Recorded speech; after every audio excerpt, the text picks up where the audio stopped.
Hola, ¿qué tal? Gracias por acompañarnos. Bienvenidos a este ciclo de 98.7 Radio 10 Córdoba, en donde empezamos a presentarles historias que nos conmueven. Y en el mes de la memoria queremos contarles y presentarles a este testimonio tan valiente, tan importante, tan conmovedor, de quien fuera la primera nieta recuperada por abuelas aquí en Córdoba. Está con nosotros Astrid Patiño Carabelli. Aquí le damos la bienvenida. Astrid, gracias. Gracias por venir. No, gracias a ustedes. Gracias. Una historia realmente la tuya. Mira, nos emocionamos las dos. Empezamos y nos emocionamos. Tan fuerte, por tantas aristas, ¿no? Y que todo gira en el derecho de todos a recuperar nuestra identidad. En tu caso, la identidad plena. Así se llama, así le llamamos, ¿no? Jurídicamente. Hay una larga historia por contarles, pero si te parece, quiero que vos me cuentes y arranquemos por cuando te enteraste. ¿Cómo fue? ¿Cuántos años tenías? Bien. Bueno, mi historia podemos empezar contando que fue cuando me encuentro abuelas. En realidad, el quiebre de mi historia empieza antes, cuando me secuestran con mi mamá. En el año 76, 3 de abril del 76, según la documentación que pude acceder por la justicia. Y ahí es como que se rompe todo. Se nos rompe. No solamente se me rompió a mí, se rompió a toda la familia y como me pasó a mí, le pasó a un montón de otras personas. Entonces nos rompieron la vida desde ese golpe de Estado y ahí empezó a cambiar todo. Entonces yo fui apropiada por otra familia, en circunstancias no muy claras. Y después las abuelas, de tanta lucha y tanta marcha y tanta ronda, me encuentran en el año 84. Estaban dando vueltas en la Plaza San Martín, en la época en donde Otilia Lascano era presidenta de abuelas y mi tía era la que marchaba, tomando la posta de buscar a su hermano, a su sobrina y a su cuñada. Que era poco, una familia totalmente diezmada. Entonces llega una persona por detrás y le dice, yo sé dónde está esa nena. Y bueno, mi tía no pudo hablar con esta persona porque del estupor quedó paralizada y simplemente le dio el dato, está en Alto San Vicente. Y de ahí es lo loable de las abuelas, ¿no? De reconocer que ellas, no había WhatsApp, no teníamos redes, no teníamos, no se podía publicar mucho tampoco. Tengamos en cuenta que estábamos saliendo de una dictadura donde las instituciones todavía eran dictatoriales. Si bien queríamos decir que abrazábamos la democracia, pero no era tan democrática todo. Entonces no fue... Había mucho miedo, me parece también. Totalmente, el miedo a la comunidad, el no te metas, el en algo habrán hecho, que, no sé, ¿qué podía haber hecho yo con 2 años? Claro, que no merecía ser buscada. Y bueno, y las abuelas fueron puerta por puerta, buscando y buscando hasta que me encontraron. La familia con la que yo estaba... también es una situación muy particular donde ellos creían que yo era medio familiar de ellos, habían querido armar una historia así, lo cual después se demostró que no lo era, pero ellos, yo la verdad que no puedo juzgarlos ni querer pensar como una mala intención porque en el fondo ellos tenían un familiar desaparecido y querían creer que yo podía ser hija de este desaparecido. Entonces... Cuando vienen y me quieren reclamar, primero se niegan, obviamente. Y después, finalmente, viene una amiga de mi mamá adoptiva en ese momento y me dice a mí, nos llevan a un dormitorio aparte, estando en el living de la casa, la gente de abuelas, fiscales, abogados, una presión importante, porque a todo esto fui la primera en Córdoba. ¿Cómo se hace esto? Entonces fue como el conejillo de India. Claro, no había antecedentes. No. Entonces me llevan a un dormitorio y me dicen, mira, acá te vienen a buscar porque vos sos adoptada. Yo no sabía nada hasta ese momento. Entonces de repente que te digan sos adoptada, a pesar de que uno puede llegar a sospechar por las diferencias físicas, por la diferencia de trato, por un montón de cosas, pero la certeza era mucho más dura. Es claro. Ganar la certeza. Para una nena de 11 años. 11 años.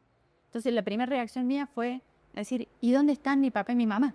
Claro. Con 11 años, se pone en el lugar de una nena que 11 años que pregunta, si estos no son mis papás, ¿dónde están mis papás? Entonces así, lisa y llanamente me dice, están muertos. Así como me entero yo, fue todo muy, muy terrible, muy traumático para mí.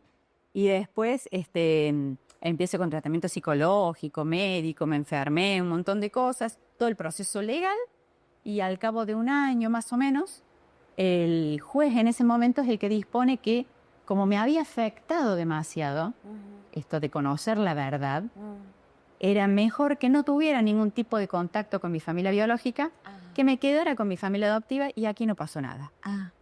Este paño de esto no se habla, de esto queda en el olvido. Y como si además pudiera olvidarlo, Me forma. hacer borrón y cuenta nueva. Exactamente, o sea, esto de la negación, del negacionismo, todavía, te vuelvo a insistir, eran instituciones todavía con resabios dictatoriales. ¿Tuviste algún testimonio? ¿Alguien te contó por qué tus padres habían fallecido? ¿En el marco de qué? ¿Qué había pasado?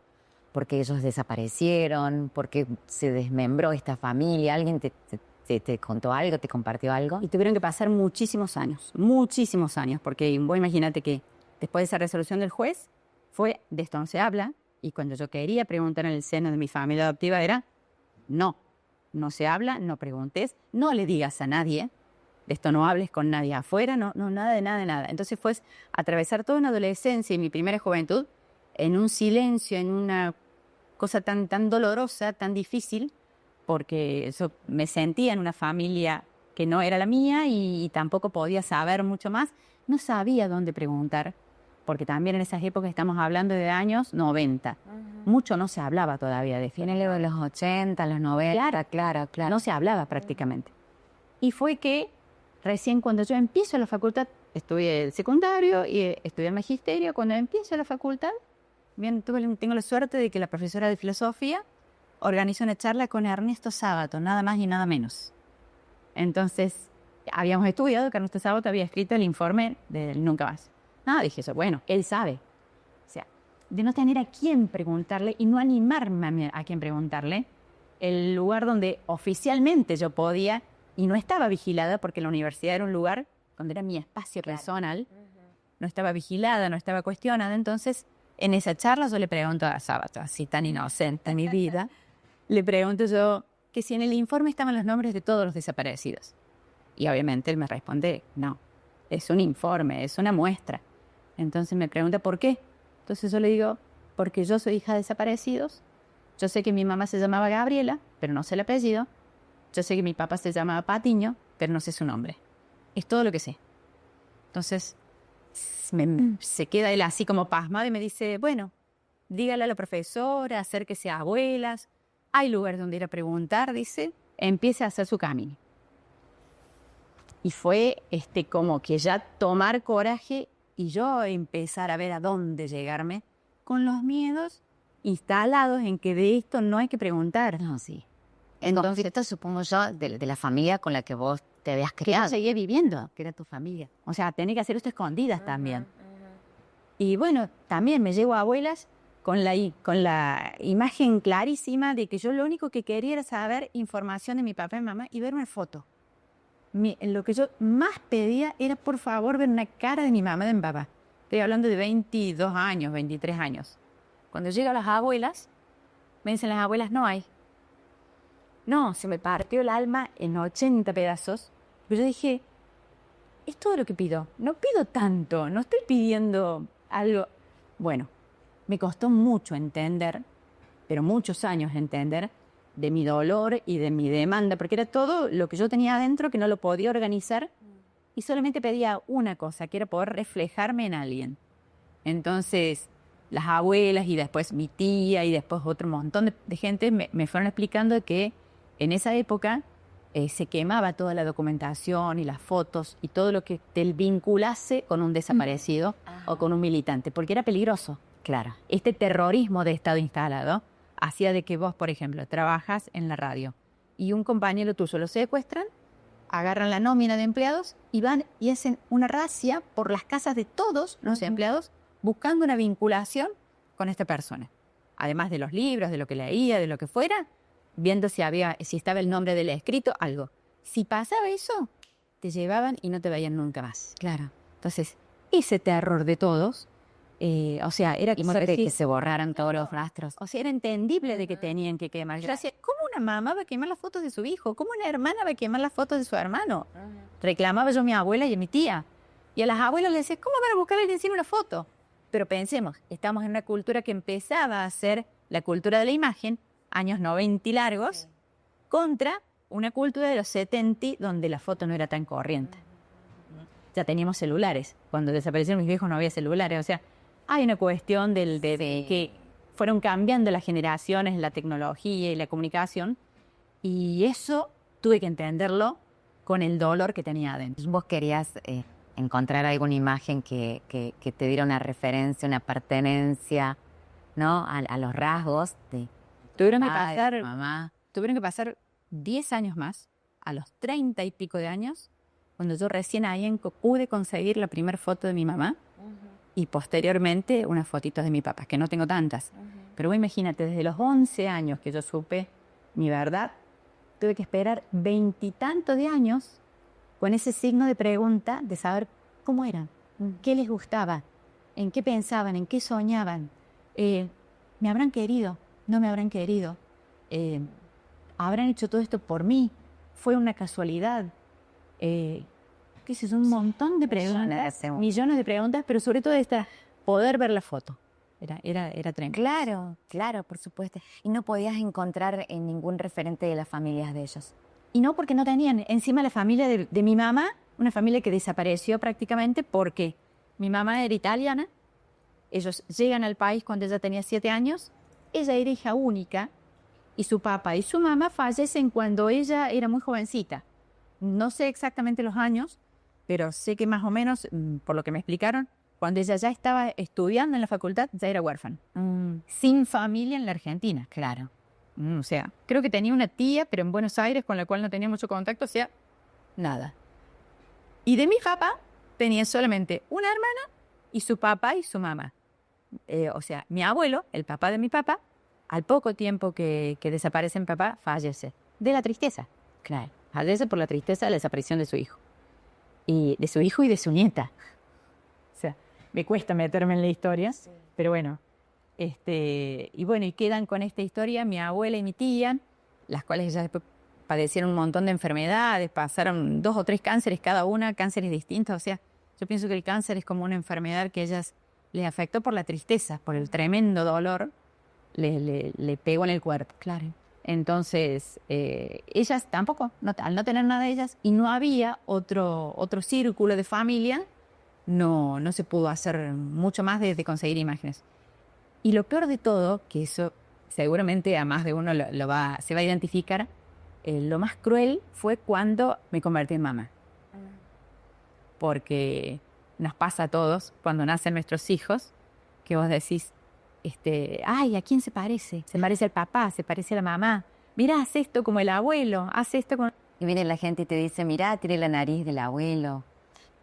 Exactamente. Y yo no tenía nada de eso. Ninguna referencia. No tenía nada de ellos y tampoco esta cuestión del vacío interno también, porque nos pasa a todos los que somos adoptados, que esto de no poder tener la referencia de tu origen biológico, no te podés anclar. Siempre te queda un vacío, un paréntesis. Por ejemplo, en la maternidad. O vas a un control natal y te dicen antecedentes, o así, no sé, soy adoptiva. Entonces, capaz que el médico les corriente, pero para uno es destapar permanentemente esa herida, ese vacío. Volver a la herida constante, ¿no? Está igual. Entonces ahí ya no tenías familiares a quienes recurrir. No. Había pasado, llegaron tus hijos, tu vida continuó, llegaron tus hijos. En el marco de tu familia adoptiva siguió todo, transcurrió como fue difícil, fueron años muy difíciles. Yo cuando me casé no volví. Pasaron cuando fui mamá, volví. Porque también tuve que aceptar que eran los únicos nietos para ellos. Y que tuve que llevar abuelas. Y que eran los únicos abuelos para mis hijos, con parte mía. Y yo siempre cuento la anécdota. Cuando nace mi hijo varón, todo bien, porque el varoncito es trigueñito, se parecía a mí, al papá, todo bien. Cuando nace la nena, yo tengo 2 hijos, un varón y una nena. Cuando nace la nena, 2 años después, la devolví. Así. Estaba en la sala después del parto, esperando a la niña, como toda madre que había parido. Viene la enfermera con la niña y me la trae así encima. Yo le había tejido un vestidito, todo muy bello. Y me trae una nena con otra ropa. Y yo la miro, te juro, era ver una criatura de pelo negro, lacio, pelito, porque encima no eran pelucitas, pelito, ojos azules y en la piel súper blanca. Entonces yo la agarré así y dije, no es mía. Y se la devolví a la enfermera. Como nada. No. Y la enfermera la agarró y se fue. Entonces yo me quedé diciendo, bueno, Sarni, trae la bocaron, sí, bueno, se vendrá otro. Pasaron como 20 minutos y viene la enfermera, ella más vergüenza que yo, obviamente. Viene la enfermera y me dice, ¿es tuya la nena? Sí. Me dice, mira, nacieron 3 varones y una nena. La única que tuvo una nena sos vos. Es tuya, o sea, no hay duda. Y cuando me la traen, ay, Dios mío, qué sentimiento horrible porque fue, ¿cómo no pude reconocer a mi propia hija? O sea, la acababa de parir y no la pude reconocer. Pero también, ¿por qué no la pude reconocer? Porque mi imagen yo no la tenía y no tenía la imagen de mi mamá. O sea, mi identidad estaba rota. Porque me faltaba el anclaje superior. Claro. O sea, con mis padres. Entonces, al tener yo mi identidad rota, no podía reconstruirla en relación a mi hija. Claro. Entonces, fue peor. Algo de esa remitían a ¿a quién se parece? Claro, ahí fue la pregunta terrible. Claro. Por eso te digo, de si yo tenía 30 años y todavía no había visto nunca una foto ni de mi mamá ni de mi papá. Nunca. Habían nacido mis 2 hijos. Y cuando viene esta criatura así tan diferente, dije yo, ¿a quién se parece? O sea, es mía. Me dijeron que era mía, no hay duda. Y ahí empieza la angustia peor porque tengo que conseguir una foto de mi mamá y una foto de mi papá. Necesito armar mi historia para poder también ayudarle a mis hijos a construir su propia identidad. Es un legado que cuando vos estás rota, lo vas transmitiendo esa rotura. Entonces había que sanar ese vacío que nos habían generado. Así que, bueno, ahí empezó la misión y empezar a recorrer instituciones educativas, la universidad y los archivos y acá y allá. Y también empezó a ver, como estamos hablando del año 2003, también una movida política mucho más positiva, claro, para los derechos humanos y para la búsqueda de la verdad y la justicia. Entonces es como que acercando, se alinearon los planetas. Y ahí pude encontrar por primera vez no solamente fotos la primera fotito de mi mamá, que ahí pude descubrir que ella es la que tiene el pelo oscuro y lacio. De mi papá no pude saber hasta el año 2014, hasta que mi hija tuvo 11 años, que ahí recién, porque mi tía la veía a mi hija y no se daba cuenta de los ojitos. Porque también, mi tía también está tan dolida por el vacío, por la pérdida de su hermano, que también hay muchas cosas que se le rompieron en esta transmisión de identidad. Entonces tuve que encontrar una compañera de la primaria de mi papá en Saldam, que fue que me entregaron el archivo biográfico que construyen las abuelas cuando nos encuentran. Es el archivo con los relatos de las personas que conocieron a tus viejos, más algunas fotos y documentaciones. Un archivo hiper rico. Hermoso. Y entre esto estaba relatos. Y entre esto estaba el relato de esta señora que, además de que estaba el relato ahí, la conozco personalmente porque estuvo presente en el acto y estábamos en una ronda, no me voy a olvidar nunca. Y agarré, la ve mi hija me dice, tenés los ojos de Omar. No, yo cuando la miré le dije yo, es el regalo que toda la vida esperé que me dieran. Le digo, yo no sabía los años que esperaba esa respuesta, le digo yo. Así que son los ojitos de mi papá. Sí, dice, son los... Él tuvo los ojos azules y después se le transformaron en verdes. Y hace 2 años recuperaron del archivo de la Escuela de Bellas Artes, porque mi papá era escultor, de la Escuela de Bellas Artes pudieron recuperar una fotito que la trabajaron digitalmente, qué sé yo, y se puede ver el color digamos así, ese tono claro de ojos, porque no se puede ver, no era color la foto. Ese tono claro y los rasgos de la cara, el portecito así que tenía en la forma redondita de los cachetitos de mi hija, que digo yo, bueno, es como que, pero mira todos los años que tuvieron que pasar. Digo, 2 años atrás. Ya mi hija tiene 22. El tema de la imagen y la foto es una historia muy, muy... Sí. muy pesado en mí. Muy pesado. Es que sí, es que por supuesto, esto que decís vos, de ver a tu hijita, de encontrar los rasgos en común, de la familia y no tener esos vínculos es realmente muy fuerte. Bueno, me decías de las instituciones que te acompañaron, de abuelas que te acompañaron, un gran trabajo del archivo, los archivos. Un tremendo trabajo desde el año, por eso te digo, 2000 y pico en adelante. Y el gran empujón para mí, para mi historia personal y para el resto, para muchos, fue la mega causa. Porque en la mega causa, al iniciarse el juicio y convocar a los testigos, es que no es convocar a los testigos para que hablen, a ver, para que alguien se ocupe. Era que tuvo que intervenir la justicia para que mucha gente que tenía mucho miedo de hablar, Claro. porque todavía se sentían vigilados. Yo he hablado mucho con ellos y ellos, año 2015, 2014, ellos sentían que todavía tenían un policía en la esquina que lo estaba vigilando, o cambiar el celular cada 3, 4 meses porque tenían miedo que lo estuvieran escuchando, tenían miedo de lo que dijeran. Si se encontraban conmigo, era mejor en un lugar, en un café, en una mesa al fondo y no 2 veces en el mismo lugar. Entonces yo digo, yo por ahí era inconsciente de esa persecución porque yo no la viví de manera consciente. Yo era muy pequeña cuando pasó todo eso, cuando estuve con mi mamá.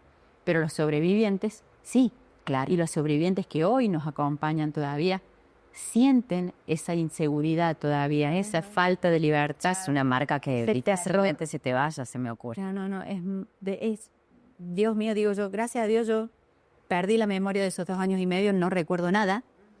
También, es doloroso porque me podría haber acordado de cómo era la cara de mi mamá, de mi papá, pero Eras una bebé, no, eras una no hay bebé. forma de recordarlo. Pero poder hablar con todos los testigos en la mega causa fue riquísimo, porque entonces no solamente conocer estas partes crueles y duras de cómo fue todo, y entender también, a ver, mi mamá me quiso dejar, no me quiso dejar. La arrebataron de su lugar y me arrebataron a mí de sus brazos, o sea, mi papá, ¿qué está haciendo? Contanos qué te enteraste de tus padres. Y eso cuando te separaron. Mi mamá era el profesor en física del IMAF, el que es hoy FAMAF. Era jefa de cátedra, era doctora en física en realidad. Ella había estudiado en Suecia, hizo su doctorado. De un primer matrimonio tenía otros 2 hijos y después se junta con mi papá, digamos así. Y ahí nazco yo, su pareja, su matrimonio duró muy poco tiempo, 1 año y algo. ¿Y estos hijos, los conociste después de tus hermanos? A mi hermana la vi una vez cuando me encuentran las abuelas, año 84.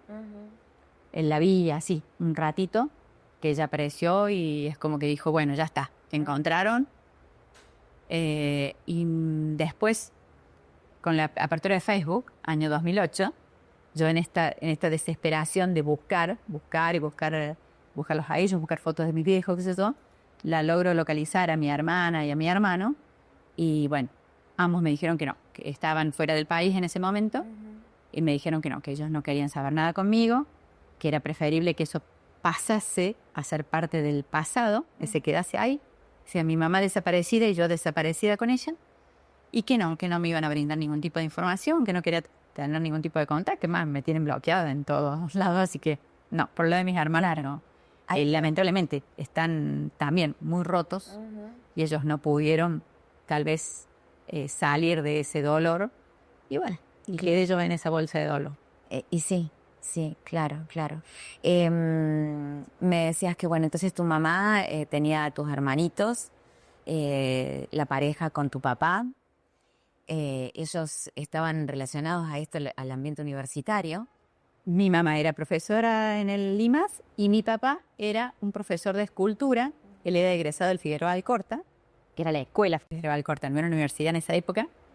Era un escultor y además él trabajaba en la municipalidad, en la oficina de rentes. Entonces, bueno, ellos se conocen, convivieron 1 año y algo, y por lo que sé de relatos de quienes conocieron a mi papá, se separan por la militancia. Porque mi papá, si bien simpatizaba y estaba y compartía ideales de libertad y de derechos laborales y demás, no al nivel de compromiso que tenía mi mamá. Mi mamá militaba en el PRT y de una manera mucho más firme. Yo por ahí intento entender, porque es muy difícil ponerme en lugar. O sea, son tiempos en donde uno los escucha, no los vivió. Pero, a ver, ella viene con su familia escapando de una guerra. La guerra en Europa, Segunda Guerra Mundial, año 47, vienen a la Argentina.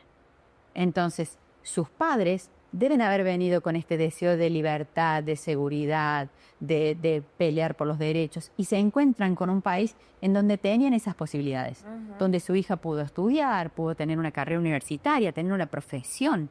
Entonces, estos valores que yo le habría inculcado a sus papás, ella los tenía, digamos, en piel, en carne, muy afianzados, claras. Entonces, su militancia en el PRT era muy lógica como la de todos los estudiantes y los artistas y profesionales y científicos de esa época, los militantes de los sindicatos, tantas conquistas que se lograron entre los 50, los 60, los 70, hablaban de un país que estaba creciendo, que estaba madurando, más allá de estas dictaduras que irrumpieron, estas 5 dictaduras previas que fueron irrumpiendo, pero todavía se tenía fe, se creía que se podía en esta puja de derechos, como dice Crisafulli, que los derechos humanos son algo que hay que pelearlos permanentemente. En esta lucha de pelear por los derechos y sostenerlos y mantenerlos, yo me pongo en el lugar de ellos y digo, a ver, yo estoy dando esta charla por esto, porque estoy convencida que si hablamos de lo que pasó y si hablamos y nos convocamos y nos comprometemos al nunca más, lo vamos a lograr.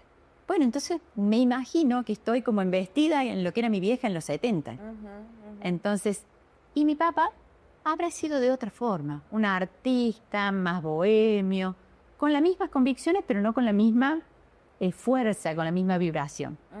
Se separan y quizás también, bueno, atemorizado por esto, por lo que sucedía, ¿no? O sea, por el miedo, por ponerlos en riesgo, porque les pasaba. Si de nosotros en el año 76, me secuestran con mi mamá, en el 75 ya habíamos estado detenidas en el D2. Estuvimos un fin de semana, están los registros en el archivo. Estuve detenida con mi mamá yo con 1 año y medio, detenida un fin de semana. Entonces, yo me imagino que eso a mi papá le debe haber... Sí, igual ha estado un montón. O sea, imagínate que tu hijita con tu esposa detenidas un fin de semana, y debe haber sido difícil. No obstante, él tenía, porque yo después conversando con los compañeros de la cochera de la municipalidad, él tenía de reunirse con sus compañeros y participar de las reuniones de este sindicato muy emergente que había entre los municipales, esta convicción de que había que pelear por los derechos de la municipalidad, donde los sueldos eran súper magros y los hacían trabajar en unas condiciones no las mejores. Pero bueno, su lucha era diferente, porque también a lo mejor su forma de ser eran diferentes. Entonces, a todo esto yo pienso, a mí me secuestran con mi vieja, mi viejo, la municipalidad me da el legajo hace 3 años, y donde yo puedo ver así escrito, a mí me secuestran el 3 de abril. El 5 de abril, mi papá sistemáticamente empezó a retirarse antes del trabajo, faltar 1 vez al mes. Y era porque me estaba buscando. Claro. Hasta el año 77, que en el registro ahí sale que durante 4 días no fue a trabajar, cosa que no había hecho nunca en sus 13 años de servicio. Después aparece un escrito de una administrativa que dice por lesiones. O sea, seguramente lo habían torturado en la cochera o algo de esto debe haber pasado. Como no hay testigos, nadie sabe nada, no está la certeza. Está simplemente el documento. Y de ahí en más mi papá se insilia en Buenos Aires, en Parque Lezama. Pero bueno, con esto del plan sistemático, lo terminan buscando, hasta que lo terminan secuestrando allá en Parque Lezama. Y él se pasó 1 año y medio, casi 2 años buscándome. Su único objetivo, no le tembló la pera, por decir así, por perder su trabajo, por abandonar a sus padres y a su hermana, por arriesgarse a todo, porque podría haber dicho, no hago más nada, es peligroso. No, él a toda costa no le importaba perder su vida por encontrarme. Y no me encontró. Pero qué valioso también que puedas tener esa lectura. ¿No? Trágico y triste y por supuesto imperdonable, pero perdió su vida buscándote para recuperar. Orgullo. Sí, claro que Solo que orgullo. y me decías que bueno, que entonces es cuando después tu mamá es secuestrada con vos. Nos llevan a la 2 años, 2 años y medio. Sí. Ujú. Y nos llevan a La Perla. Ella quedó ahí por testigos. Se sabe que hasta 3 meses estuvo más o menos en La Perla detenida. Y bueno, continúa desaparecida. Los dos continúan desaparecidos. Ah, Ese daño que tenemos todos los que tenemos a alguien desaparecido, porque bueno, es no poder cerrar, no poder haber durante años decir, era la fantasía de muchos, y yo hablando con otros nietos y demás, es la fantasía de decir, apareció uno en Europa, apareció uno en Londres, apareció uno en no sé dónde, decía, ¿y se aparece mi mamá? Mi mamá tenía toda su familia en Italia, y si se fue a esconder a Italia y no volvió más por miedo, ¿sabe los años y años queriendo creer eso? Obviamente no pasó, no era, pero ese fue el daño más grande para mí que nos hicieron, además de arrebatarnos y rompernos nuestra vida, crear esta entidad. O sea, Videla cuando lo dice en una declaración, que él dice, no están ni muertos ni vivos, están desaparecidos. Y con una visión así cristiana de los derechos humanos, el de la vida es fundamental, el de la libertad es importante, también los del trabajo, de la familia, de la vivienda, etcétera, etcétera, etcétera. Si la Argentina atiende a los derechos humanos en esa omnicomprensión que el término derechos humanos significa. Pero yendo concretamente, porque sé que usted hace la pregunta, no a esa visión omnicomprensiva de los derechos humanos a la que hizo referencia el Papa en forma genérica, sino concretamente al hombre que está detenido sin proceso, es uno, o al desaparecido, que es otro. Frente al desaparecido, en tanto esté como tal, es una incógnita el desaparecido. Si el hombre apareciera, bueno, tendrá un tratamiento X. Y si la desaparición se convirtiera en certeza de su fallecimiento, tiene un tratamiento Z. Pero mientras sea desaparecido, no puede tener ningún tratamiento especial. Es una incógnita, es un desaparecido.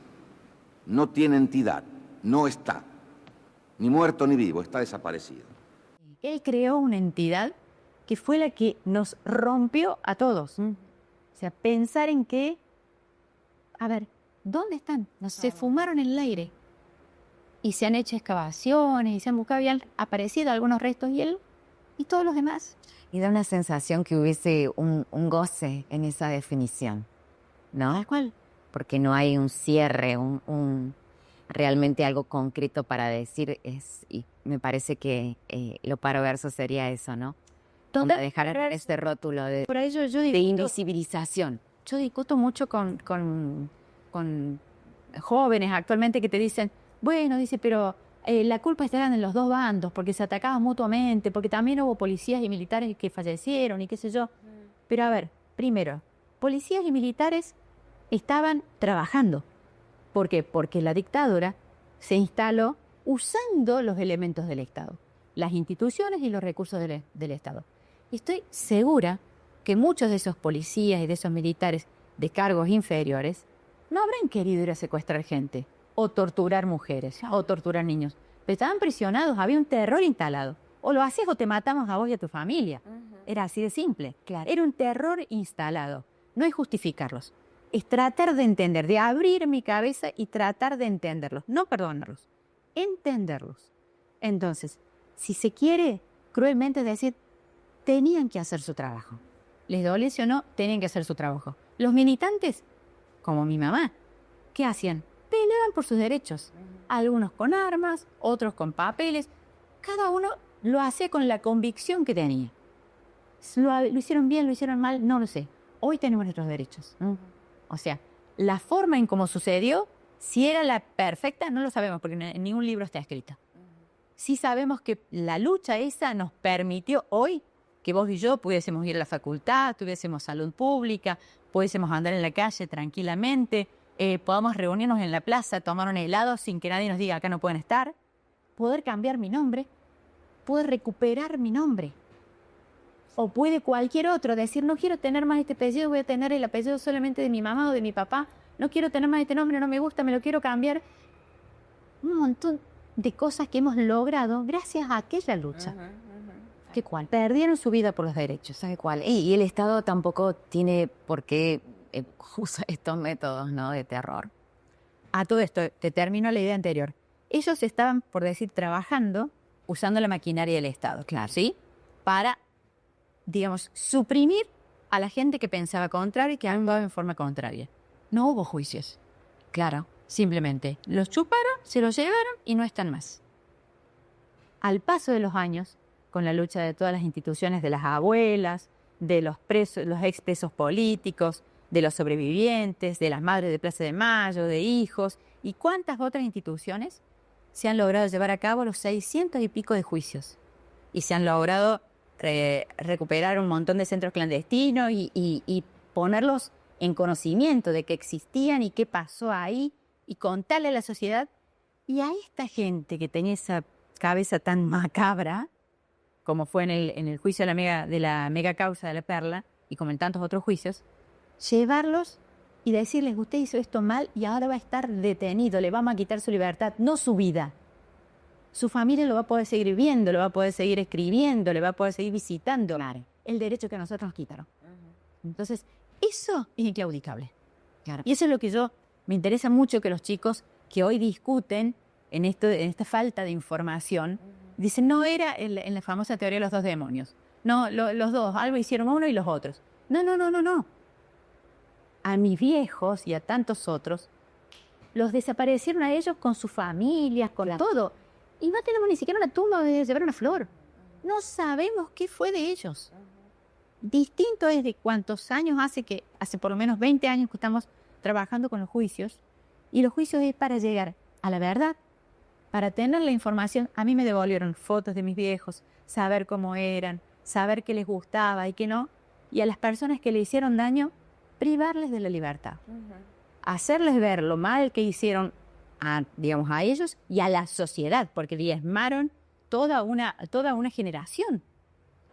Viajamos al pasado, hablamos del momento en que son secuestrados, en donde te arrebatan de tu familia, cómo te enteraste de la historia, cómo llegamos, el trabajo de las abuelas.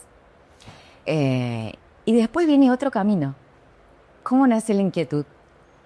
Y, a ver, siempre el tema del nombre, ¿no? El nombre es algo que me ha perseguido durante mucho tiempo y en maneras muy, muy opuestas. Porque cuando a mí me secuestran con mi mamá, yo hablaba. Por ende, lo que tengo de recuerdo cuando era pequeña era que mi sobrenombre era Astrid y mi nombre era Adriana. El nombre con el que yo iba a la escuela y demás era Adriana, pero los vecinos me decían Astrid. Con el paso de muchos años después, yo consultando con alguna vecina, me dice, no, lo que pasa dice que cuando te preguntábamos cómo te llamabas, vos decías Astrid. Claro. Entonces yo sabía que mi nombre era Astrid, entonces digamos que mantuvieron, porque era casi inevitable mantener esa identidad, entonces mi nombre lo mantuvieron hasta que aparecieron las abuelas. Cuando ya se develó, ahí me prohibieron seguir usando el nombre de Astrid. Desde ese día yo empecé a ser Adriana. Entonces, bueno, cualquiera que me dijese Astrid, no, tenía que cambiar y decirme Adriana. Cuando Era el nombre que te había dado tu familia adoptiva. mi familia adoptiva. Cuando yo me vuelvo a encontrar me vuelvo a encontrar o me encuentro por primera vez, la verdad que en los tiempos serían medio raros, con mi abuela y con mi tía ya con 20 y tantos de años, y con otras personas, con las abuelas, con la gente que trabajaba en abuelas, ellos no dudaban en decirme Astrid. Y para mí habían sido ya 15 años de un nombre, más 20 años de un nombre totalmente ajeno. Entonces yo les pedía que me dijeran Adriana, porque para mí Astrid era un nombre con el cual yo no me identificaba. Claro. Porque tenía construida o reconstruida o deconstruida esta identidad como Adriana, como es lo que me habían obligado a construir. Entonces era muy duro, porque yo de repente mi abuela y mi tía paterna, que decían, no, dígame Adriana, yo no soy Astrid. Yo hoy me pongo en el lugar de ellas, pobrecitas, porque después de tanto buscarme y qué sé yo, que en la cara yo digo, no me llamen así, llámenme de otra forma. Debe haber sido muy duro para ellos. Digo, qué cruel que fui yo. Pero, bueno, era lo que podía. Pasa el tiempo, pasa. Y después, cuando yo empiezo a conocer un poco más de la historia, viene el juicio. El juicio de la mega causa, año 2014. Y ahí sí ya me empiezo a encontrar con testigos, con gente que me conoció. Conocí a la niñera que yo tenía cuando era pequeñita, cuando vivía con mi mamá. Durante un tiempo vivimos en Barrio Set. Y ella me contó con lujo de detalle lo que era un día a día con mi mamá, preparando sus clases, yo al lado, escuchando música clásica, cómo era yo de pequeña, lo que me gustaba, lo que no me gustaba, mi tía que me decía que yo era súper rebelde para dormir y que qué sé yo. Entonces, eso empezó a devolverme mi identidad. La identidad no es el documento. La identidad es cuando vos podés construir tu historia y saber quién sos. Cuando yo puedo empezar a tener esa información sobre mí, porque en principio yo primero pedía por mi papá y mamá, fotos y quiénes eran y qué sé yo. Cuando ya tuve algo, yo dije, ¿y yo quién soy? Entonces empezar a querer saber más y querer preguntar, porque por ahí te digo, me contaban algo y yo es como que no quería saber, me movía demasiado, me movilizaba demasiado saber sobre ese pasado oscuro. Yo me acuerdo que un psicólogo, que en esa época los psicólogos tampoco estaban muy preparados para estas temáticas, y me acuerdo que yo le decía la figura típica del placar. Entonces yo le decía, iba a la sesión, le decía, bueno, yo ahora abro la puerta del placar, la meto a Adriana y la saco a Astrid, y hablemos sobre Astrid. Entonces cuando yo me empezaba a sentir mal, le decía, bueno, hasta que lleguen, abro el placar, la meto a Astrid y empecemos a hablar de Adriana. Yo necesitaba esa dualidad. Necesitaba mi día a día vivir esa dualidad. Encima yo tenía mis niños pequeños. Mis niños no sabían la historia. Yo tenía terror de que ellos se enterasen por alguien más y que les hiciera daño y que, qué sé yo, no sé qué miedo tenía yo, pero tenía mucho miedo. Tenía mucho miedo, este miedo instalado de esto no se habla, que ellos les hiciera daño. Entonces, también era una cosa como muy, muy compleja porque no quería hablar del tema, quería saber, preguntaba pero a ocultas, sosteniendo esta dualidad de identidad de que cuando iba a abuelas era Astrid, salía de abuelas y era Adriana. Mi lugar de trabajo era Adriana y no hablaba de lo otro, excepto con alguna que otra confidente, pero nada más. Y en distintos lugares así era mantener, para mis hijos era Adriana, no era Adri. Claro, entonces fue durante muchos años ir construyendo y armando. Cuando se le da el juicio, un proceso empieza muy largo. Empiezo a conocer más de ellos. Me entregan el archivo biográfico de las abuelas en el año 2017. Estamos hablando del año 84 y pasó todo este proceso, todo este tiempo hasta el 2017, que yo me encuentro así más de cerca con estos archivos, con estos textos, leerlos de a poquito. Te juro, era abrir, leer 5 renglones y tenerlo que cerrar y ya está, porque era de un documento así de gordo. Yo podía leer 5 renglones y cerrarlo porque era demasiado peso saber y desarmarme y rearmarme.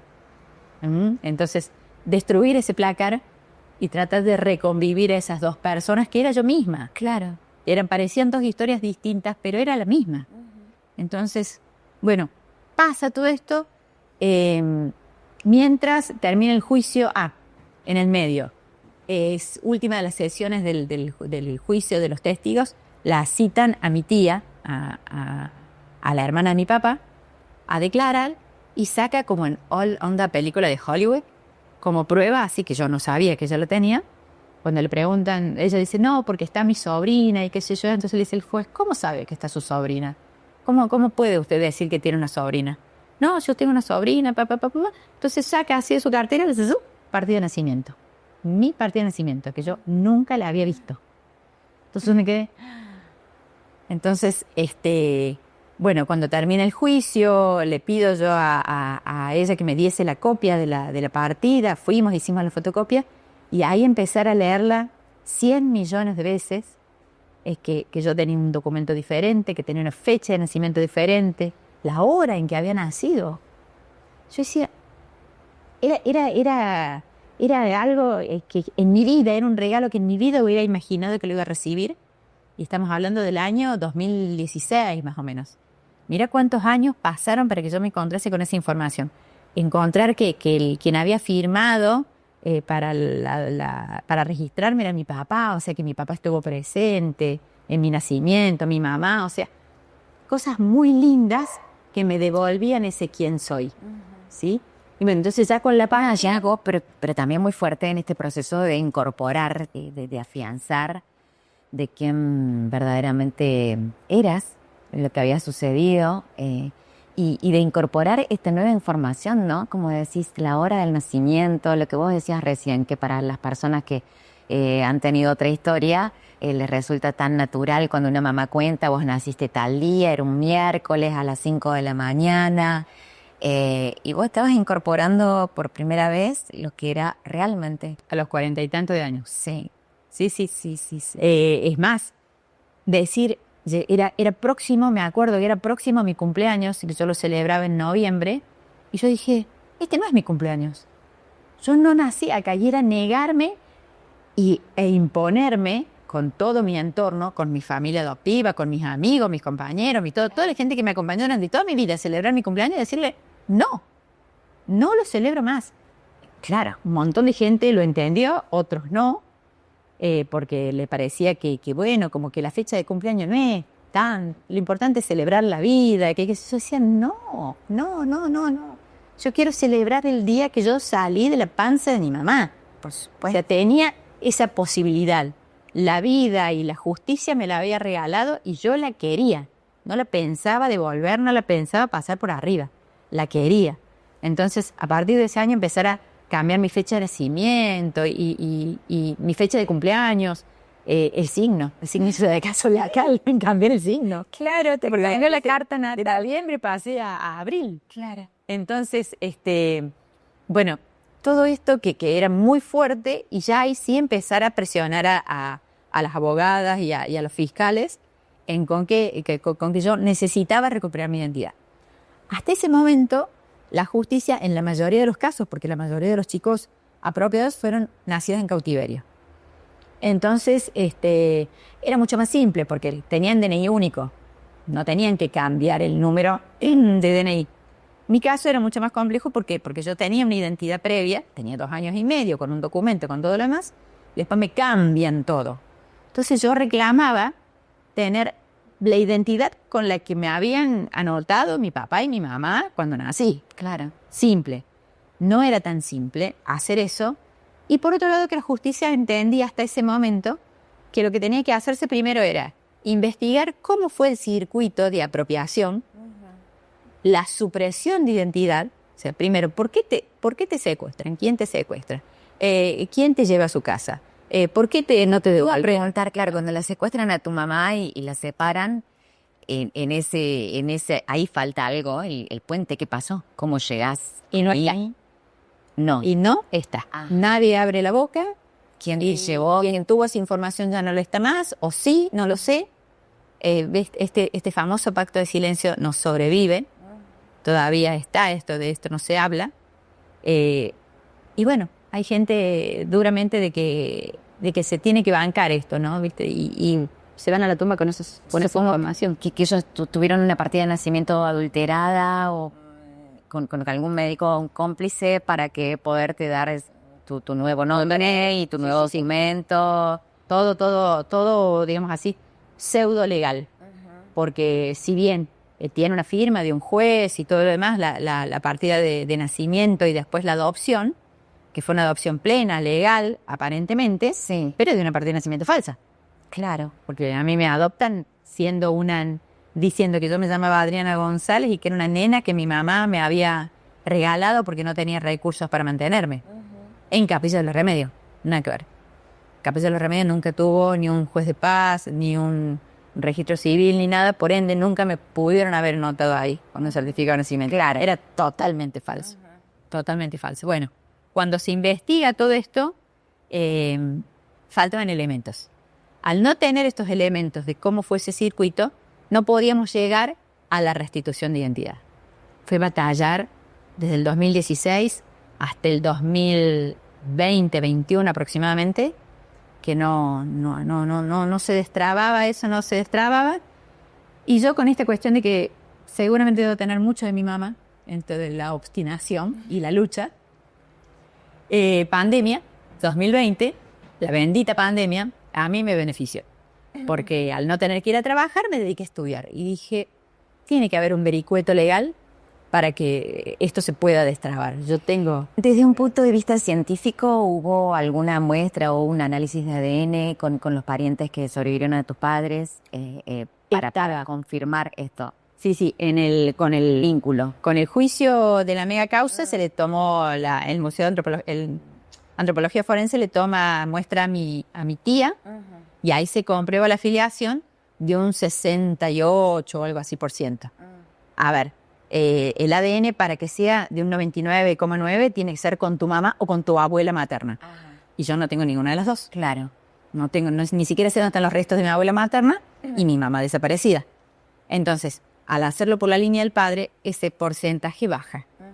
Para la justicia no le era suficiente. No era suficiente. No. Entonces, era otra trabita más para demostrar de que yo era yo. Porque eso era decirle, sí, yo soy Astrid y devuélvanme mi identidad.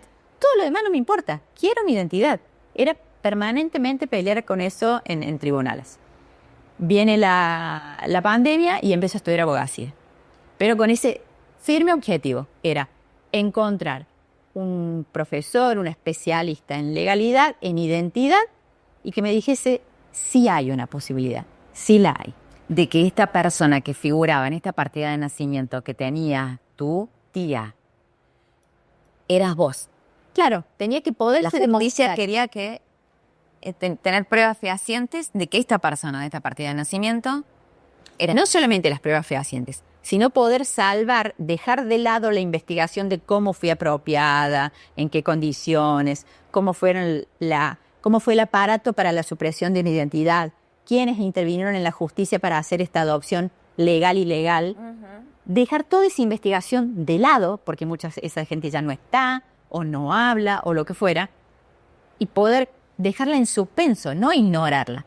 Dejarla en suspenso, que siga su curso, que tome su tiempo, pero volcarnos en lo que yo sí necesitaba, que era recuperar mi identidad. Bueno, empiezo a estudiar abogacía, me pongo en contacto con el centro de estudiantes, y hay uno de los chicos del centro de estudiantes, todo esto en pandemia, todo esto por teléfono y por videos y qué sé yo, me logro contactar con un chico que me dice, mira, vamos a hacer lo posible para que te anotes en la cátedra de Vera Barros. Vera Barros es un profesor de legal, de penal, que es muy bueno, y él intervino en la comisión que hizo todos los cambios, los últimos cambios constitucionales de ley respecto de la identidad y la recuperación de identidad de género y demás. Él había intervenido en esas comisiones. Era alguien que tenía muy clarito el tema de identidad. Entonces, bueno, fue rogar hasta que entré en la cátedra de Vera Barros. Y bueno, al principio no me animaba, como siempre. O sea, era, como le digo, claro, de cuenta. Y bueno, pasaron las clases, qué sé yo, hasta que al final de una clase le dije, profe, necesito hablar con usted. Le cuento todo. Y bueno, él me dice, bueno, déjame que lo vea, qué sé yo. Pasaron unas semanas y me dice, sí, se puede. Me dice, contáctame con el fiscal, qué sé yo. Y bueno, cuando le menciono al fiscal, Facundo Trota, me dice, sí, fue alumno mío, Facundo, me dice. Dije yo, se alinearon los planes. Así que los puse en contacto los dos, el fiscal, que tenía la causa a cargo, con el profesor. Y entre ellos pudieron armar esto que en mi cabeza yo suponía que se podía hacer y realmente se pudo. Que era dejar el resto en suspenso, como dividir la investigación. Dividir cómo había sido la apropiación, dividir cómo había sido la expresión y abocarnos a lo que era la restitución. Para esto faltaba solamente fortalecer la muestra de ADN, que fue tratar de localizar a mi hermana, mi media hermana biológica, lo cual tampoco nos iba a dar un 99 porque ella es hija de distintos padres, claro. Pero bueno, todo otro tema, convencerla que ella quisiera dar la muestra porque ella no quería dar la muestra, no quería saber nada conmigo. Pero bueno, se pudo. Por intervención de abuelas y el banco de datos genéticos y todo lo demás, todos se pusieron la camiseta y me ayudaron. Logramos esa muestra y ya con ese porcentaje la colaboración, ¿no?, de todas las partes. Sí. Realmente es algo que yo no puedo dejar de agradecerlo y mencionarlo porque en esto no tiene que ver con una cuestión de escritorio. Tiene que ver con una cuestión de De mucha voluntad, sí, de mucho trabajo, sí. de que están convencidos que tenemos que tratar de llegar a la verdad. Esto de memoria, verdad y justicia no es una frase dicha. Es algo que se ejerce todos los días y que yo los veo hablando con ellos. Te dicen, hay que hacer esto, lo hagamos. Claro. Hay que buscar esto, vamos. Tenemos que conseguir hablar con alguien y convencerlo, vamos. Y te acompañan, te abrazan, te contienen. Y bueno, y así fue como conseguimos la muestra de mi hermana. Y ya con eso es como que Se facilitó. completo todo. Y en el año 2022 me piden que me presentase en junio a dar como un testimonio contando todo esto. Más o menos 2022. O sea, yo empecé a estudiar en el 2020. 2021 se pusieron en contacto el profe y el fiscal. Y ya en marzo, me notifican que entre abril y mayo, por ahí me iban a pedir declaración y que ya ese mismo año me iban a restituir la identidad. Yo decía, no. O sea, tantos años y de repente, así, de la nada. Sí. Y bueno, sí, me tomaron declaración, dijeron que estaba todo bastante más que claro. Había muchísima documentación en causa, demasiados años, muchísima documentación y bueno, y las pruebas suficientes para demostrar de que realmente yo era Astrid Patiño Caravelli. Y así. Y así llegamos a ese punto, que no hace tanto. ¿No? Hace 3 años. Sí, va a ser 3 años. Va a ser octubre del 2022. Ajá. ¿Y qué te pasó a vos cuando llegaste a ese punto? Ay, fue unificar. Finalmente hacer desaparecer ese placar imaginario. Mis hijos ya, para ese entonces, ya me habían acompañado mucho más. Yo había podido conversar con ellos más o menos cuando ellos llegaron a la edad de 10, 12 años. En ese momento también tuve el acompañamiento de mucha gente querida que me ayudaron a contarles mi verdad, que me era mucho más difícil a mí que a ellos entenderlo. Sí. Entonces, me acompañaban a distintas marchas y actos y entrevistas y distintos procedimientos legales. Trataban, a pesar de que eran pequeños y ellos, más empezaron la secundaria y le contaron ellos al director del colegio y le pidieron que ellos querían hablar en el acto del 24 sobre su mamá y que ellos eran nietos de Gabriela y de Omar, que estaban desaparecidos. Fue fuertísimo y bueno, durante toda su secundaria ellos se hacían cargo de esa misión en la escuela. El director... Esa es tu familia al final. Sí. Sí, ellos también eran parte. Era su identidad y les permitió construirse. ¿Me entendés? Porque en todo este tiempo yo pude entender que no solamente yo recuperé mi identidad, que no fue solamente el documento, fue todo ese proceso previo de las fotos, los relatos, La construcción. La construcción, eso es identidad. Es lo que te gusta, por qué no te gusta lo otro, por qué le tenés miedo a esto, por qué tenés más seguridad con esto otro. Por ejemplo, yo nunca entendí por qué en mi cabeza era desde muy pequeñita que yo iba a ser docente. Y desde muy chiquitita, yo jugaba a ser maestra y terminé el primario y yo quería ir a una escuela con orientación docente y mis viejos obviamente no querían. Y yo me puse ahí, empecé a trabajar y demás, con tal de tener la plata para pagarme el cospel, el abono y poder ir a la escuela que yo quería y terminé el secundario y empecé el magisterio y qué sé yo. Y muchos años después me entero que mis 2 viejos eran docentes. Claro. Y que yo me había mamado ese primer año, 2 años de vida, al lado de mi vieja, corrigiendo y dando clases, estando en la facultad, o sea, era una cosa que yo ya la había mamado de primera instancia. Claro. Esos recuerdos que están, como dice Gieco, todo está grabado en la memoria. Sí. Y bueno, eso es lo que construye tu identidad. Y tener el broche de decir, hoy tengo mi documento, hoy puedo decir quién soy, y ya no me molesta si viene un amigo o alguien que me dice, hola Adri. Porque también forma parte, también soy yo, con otro nombre, pero soy la misma que tuve que atravesar toda esta historia, primero con un nombre, después con otro, después lo recuperé al nombre original.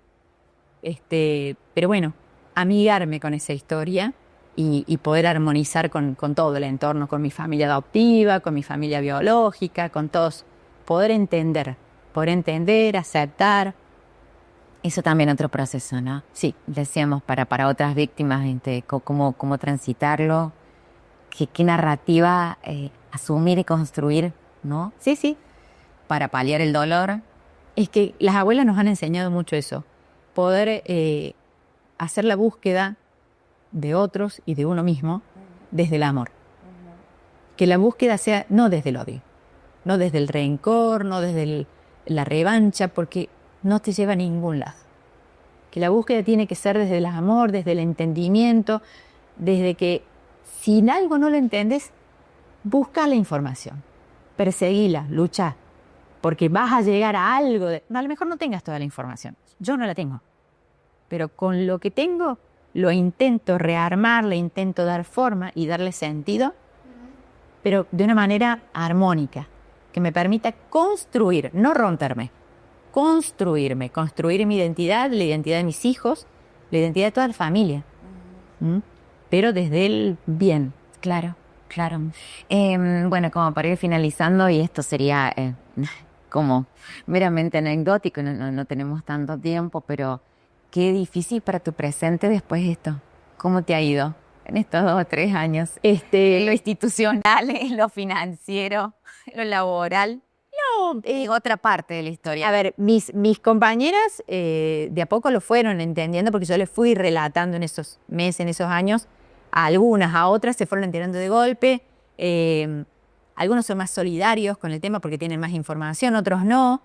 Pero bueno, por eso te digo, entender. Yo todavía me encuentro con gente que me dice, hola Adri.